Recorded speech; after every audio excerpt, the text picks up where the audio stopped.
Impassive. We come to the second class about everything we've learned so far. We will create one of the most important practices for a mage, and it will be something you will carry with you for the rest of your life. The inner space. Psychic development. One of the things that every beginner in the practice of magic should do is to develop psychic senses. These developmental techniques are found in the inner and physical sense exercises that we are about to do. The first thing we do is make sense of the world around us.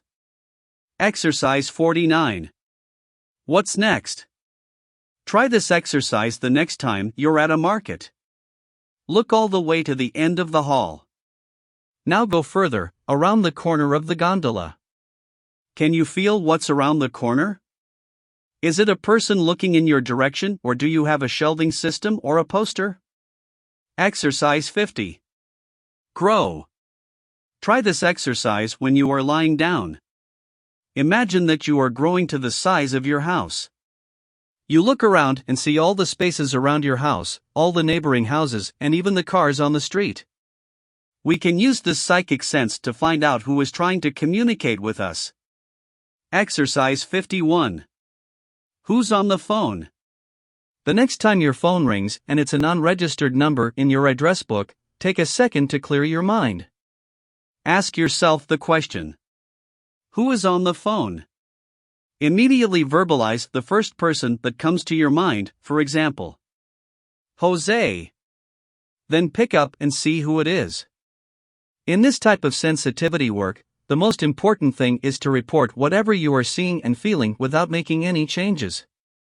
We are very used to editing the information we acquire from the psychic senses. The conscious mind rationally objects. It cannot be Jose. How could I know this? I want it to be Jose, and I said that because I think it is. If it's Jose, we tell ourselves, it's a coincidence. When training psychic abilities, we emphasize reporting whatever we see and hear without editing. Just annotate, record and report whatever the image or sound or sensation is. We use an extension of the senses to explore the future or worlds beyond this one. The term most often used to describe this is guesswork. Exercise 52. Guessing. Do this exercise in a space where you can be alone.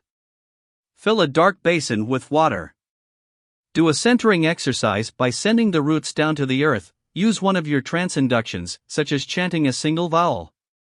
The idea is to clear your mind. Now tell yourself, I see what will happen tomorrow. And look into the basin. Notice any images that float in your mind as you do this, any sounds you hear, any sensations in your body. Close your eyes, bring up your mental screen, and pay attention to any image that pops up.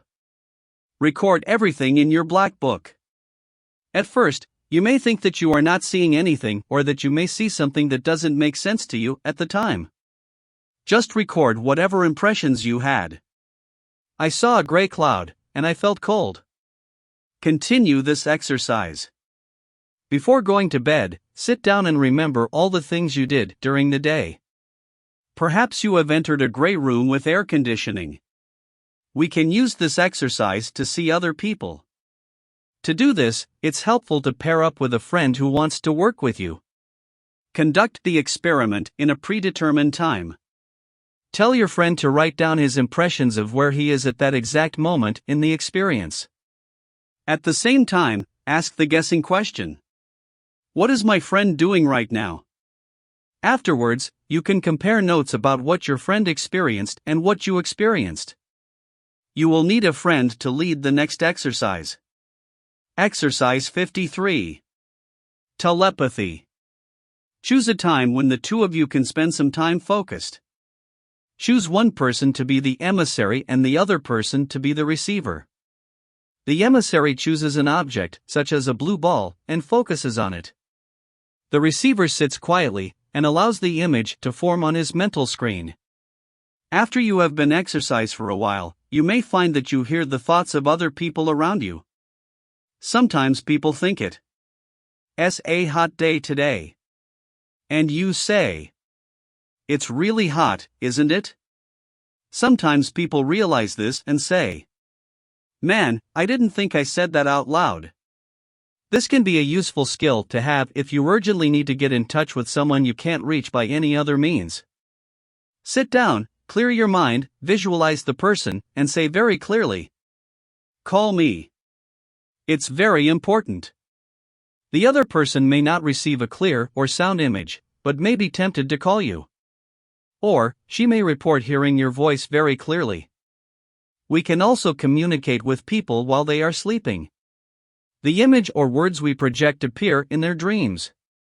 We can also expand our senses in our dreams. Exercise 54. Dreaming of tomorrow. Before you go to sleep, affirm to yourself, "I dream of the future the day before." When you wake up, record it in your black book. The dreams we have about the future can seem very real. It's hard to tell if it was a dream or a memory. This is another reason why it is important to write both our dreams and our magical works. A caution about precognition exercises: we almost never receive exact information. A very common way that beginners do it is to try to see the numbers that will fall in the lottery draws. This is a very difficult procedure to carry out. The numbers are chosen so randomly, and so many people are racing to guess them that it's almost impossible to get it with certainty.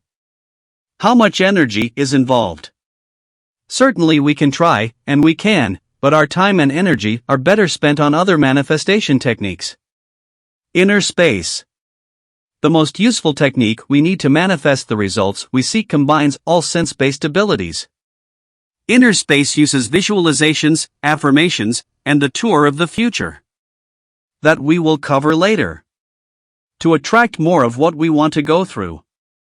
Inner space is a form of trance induction that has been called self-hypnosis. It induces a state in which the mind is suggestible, and in which we can generate the energy necessary to make changes in the real world of possibility. Trance induction uses 5 keywords. Each of these words is linked to a state: physical relaxation, emotional calm, mental clarity, trance, and come back. Choosing your relaxation word, think of a time when you felt physically relaxed. For example, in a hot tub, just before falling asleep, or after a tiring day. If you've never felt this, imagine what it would be like. Choose a small word that captures that feeling for you and write it down. If you can't think of any words, you can use the word relaxation. Choosing your word of calm, think of a time when you felt at peace.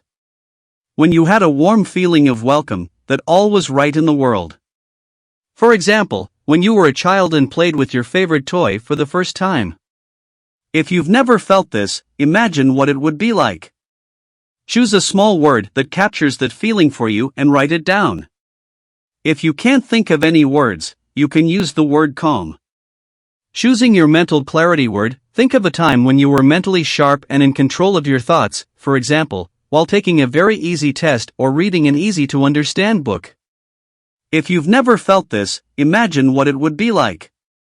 Choose a small word that captures that feeling and write it down.